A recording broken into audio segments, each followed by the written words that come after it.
They cultivate cynicism. They tell their followers, the system is broken and nothing matters except for loyalty to me. The result is apathy. People check out, or worse, they embrace authoritarianism because they no longer trust that a democracy can work. Grifters don't just weaken the GOP, they weaken the republic itself. Grifters don't sell ideas, they sell themselves. Instead of principles, they build fan clubs. Instead of truth, they sell you merch. It's less like Washington and more like WWE wrestlers gimmicks, slogans, cheap shots for the crowd. History shows us the danger of this. Rome collapsed into dictatorship when political loyalty became about personalities instead of institutions. Caesar was loved more than the Republic, and when Caesar fell, the Republic never recovered. The same dynamic plays out with every grifter. Their movements collapse when they burn out, because they never built principles, only parasocial relationships.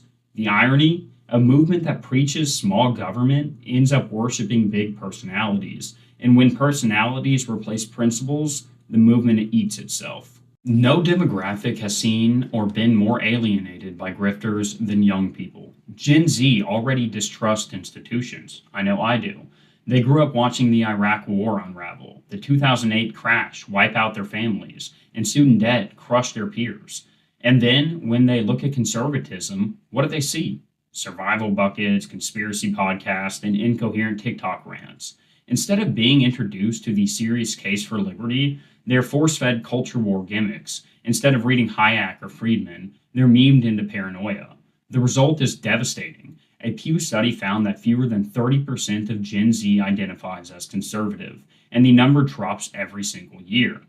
Grifters haven't just failed to recruit young people, they've actively repelled them. They've handed half of a generation to the left, not because they or conservatism is wrong, but because it has been made into a joke.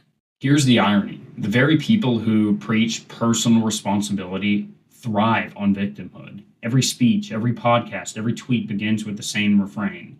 You're under attack. You're being silenced. You're the real victim here. And don't get me wrong, I really believe you are. Absolutely, I believe that we are under attack and we need to unite together. But the obvious pattern is plain to see. People are taking advantage of you.